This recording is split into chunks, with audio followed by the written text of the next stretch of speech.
Happy New Year and welcome back everyone to the Halls of History. I am your host, Scott Hall. Hope you all enjoyed another big weekend of football, whether college or the NFL. Now before I get to today's topic, just first want to say congratulations to the Philadelphia Eagles on making NFL history this past Sunday. Going into the contest against the Saints, Philly had 3 players with double-digit sacks this season. On Sunday, Brandon Graham recorded 2 more, and the Eagles became the first team in NFL history to have 4 players with 10 or more sacks in a season. Could this be a future topic for another episode? Stay tuned. Now, are you ready for today's show? To recap the end of my last episode, I talked about how we have grown so accustomed to seeing quarterbacks throw for over 4,000 yards in a season. With 1 game left this year, there are 8 QBs over the milestone, and Trevor Lawrence needs just 99 yards to join the group.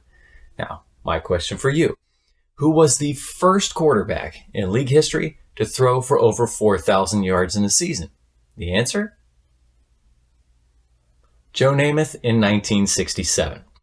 Namath was in his 3rd season with the Jets, and the team had been steadily getting better. Namath went just 3-5-1 as a rookie with 2,220 yards. Then in 66, improved to 5-6-2 with over 3,300 yards. But in 1967, the Jets finished 8-5-1. They did just miss out on the AFL playoffs, and Namath set a record with 4,007 yards. Until then, no quarterback had even come within about 200 yards of hitting 4,000. In fact, Hall of Famer Sonny Jurgensen was the only QB to throw for over 3,500 yards in a season, recording 3,723 with the Philadelphia Eagles in 1961. In 67, the same year that Namath went over $4,000, Jurgensen surpassed his old mark with 3,747 while playing for Washington. It was a 14-game season at the time in the AFL and the NFL, and Namath set another record averaging 286.2 yards per game. Put that into a current 17-game schedule, and it's over 4,800 yards.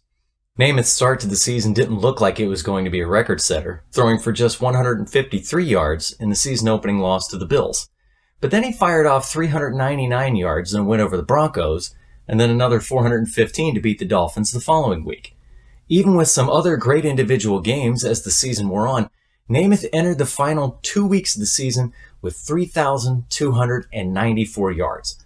Against the Oakland Raiders, Namath threw for 370, and then in the finale against the Chargers, recorded 343 more to become the first quarterback to reach 4,000 yards.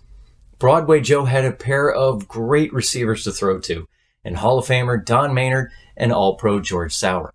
They both tallied over 1,000 yards that season, becoming the 4th set of teammates to accomplish that feat. Teammates with over 1,000 yards receiving. That will be another future episode here on the Halls of History. Maynard had over 1,400 yards and Sauer totaled almost 1,200 in 1967. Tight end Pete Lamons was next with 515, and halfback Bill Mathis had 429. The Jets ranked first in passing. In 1968, Namath finished with 860 fewer yards. Maynard and Sauer still both went over 1,000, and the team went 11-3. On to the AFL Championship game and a big 27-23 win over the Oakland Raiders. Then Super Bowl III, the Jets' big-time underdogs, the guarantee, and finally, the 16-7 win over the Baltimore Colts from the mighty NFL. Now, in the NFL, despite seeing what fast receivers and a great passing game could do, they still weren't throwing the ball that much. Running, of course, and teams were not yet showcasing no-huddle offenses as a consistent thing. In fact, after the merger with the pass-happy AFL, no quarterback surpassed 3,500 yards in a season again until 1979. Now, check this out. From 1920 through 1978, the first 59 seasons of the National Football League's existence, and this does include the All-America Football Conference and the American Football League, Jurgensen and Namath were the only QBs to throw for more than 3,500 yards. But in 1979, 8 quarterbacks threw for more than 3,500. And we finally had one surpass 4,000 again. 1979 was the second year of a 16-game schedule in the NFL. The signal callers going over 3,500 that year: Joe Ferguson, Roger Staubach, Ken Stabler, Steve DeBerg, Jim Zorn, Terry Bradshaw, Brian Sipe, and leading the way, Dan Fouts with a new league record of 4,082. And from then on, seeing a passer go for over 4,000 was about to become a regular occurrence. In 1980, Fouts became the first repeater, smashing his own record with 4,715. Brian Sipe had over 4,100, making it the first time that two QBs hit the milestone in the same season. In 1981, it was just Fouts this time with another league record, this time 4,802. Nobody reached 4,000 in 1982 because of the player strike. Teams played just 9 games that year, but Fouts led the way again with 2,883. Now, of course, that doesn't sound like a whole lot, but again, remember, this was 9 games. He set a record that year averaging 320.33 yards per game. If the league had played a full 16-game schedule, and Fouts, of course, kept that average up, he would have reached 5,125. Just airing it out. And, of course, that mighty Chargers offense back there with Eric Coryell. 4,000-yard passers returned in 1983 with Lynn Dickey and Bill Kenny. And then 1984 saw the beginning of the onslaught of Dan Marino, now becoming the first to go over 5,000 in a season. 1987 was the next time that we did not see a QB get over 4,000. But again, there was another player strike where most players missed 3 games that were filled in by the replacement players. And the league did end up canceling 1 game, had a 15-game schedule that season. In 1988, it was once again Marino throwing the ball all over the field with 4,400. And look at this, since 1987, there has been at least one quarterback with over 4,000 yards in a season every year, with the exception of 1997. No strike. That year, 14 QBs had over 3,000, and Jeff George led the league with 3,917. Something happened that year. As we have seen from the merger in 1970 to now, the number of quarterbacks going over $4,000 has continued to grow. Now remember, it happened just once in the 60s and once in the 70s. In the decade of the 80s, a QB hit the 4,000 milestone 14 times. If we eliminate 1982 and 1987 because of the strike-shortened seasons, that means an average of 1.75 per year. Okay. In the 1990s, it happened 22 times, so an average of 2.2 per year. But after 2000, we see a big jump. In the decade of the 2000s, there was a quarterback throwing for at least 4,000 yards 46 times, an average of 4.6 per year, more than double what it had been in the 90s. But get ready for this one, folks. In the 2010s, 102 times, average of 10.2 per season. 2009 was the first time that 10 quarterbacks reached 4,000. In 2010, that actually dipped to 5. However, the rest of the decade, 10 in 2011, 11 in 2012, 9 in 2013, 11 in 2014, 12 in 2015, a record 13 in 2016, then drops to 8 in 2017, 12 again in 2018, and 11 in 2019. So far this decade, there were 12 in 2020 and 10 last year, and it looks like possibly just 9 this season. So unless something miraculous happens and some astronomical passing numbers get thrown around, 2016 will remain the season with the most. Remember how I said earlier that over the first 59 seasons, that only 3 times a quarterback threw for over 3,500 yards, and just 1, of course, over 4,000 in Joe Namath. Well, over these last 44 seasons, it has happened 423 times of over 3,500 yards, with 215 over $4,000.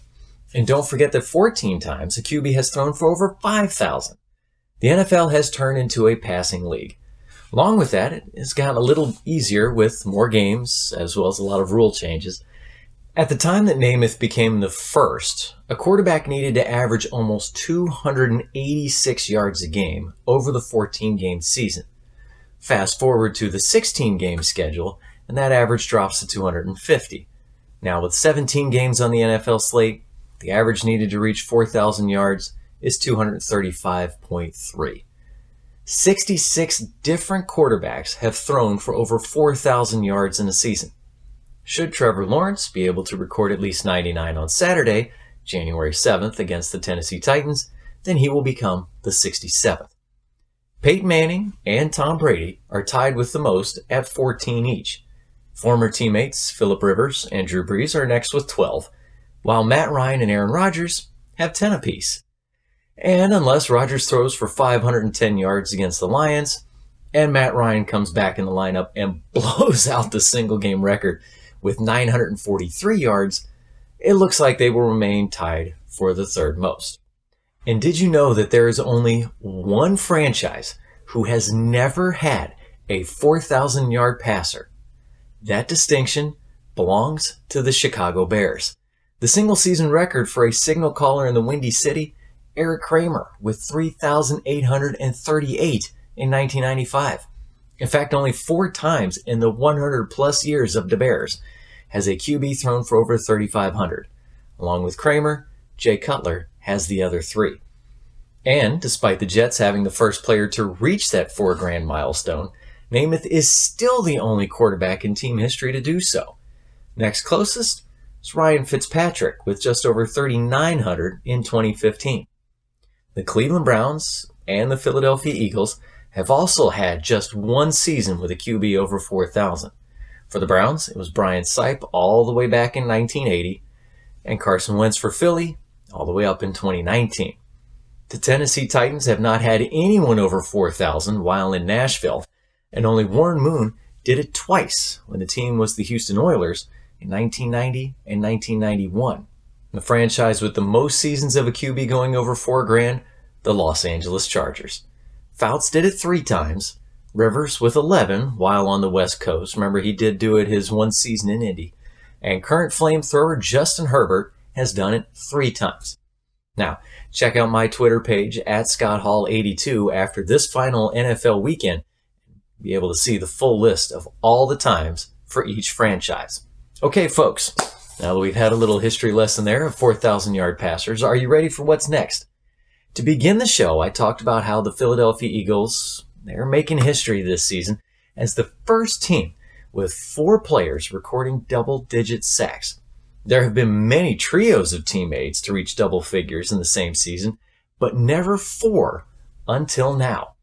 Since the sack became an official stat in 1982, 22 times, including Philly this season, teams have had at least 3 players with 10 or more sacks.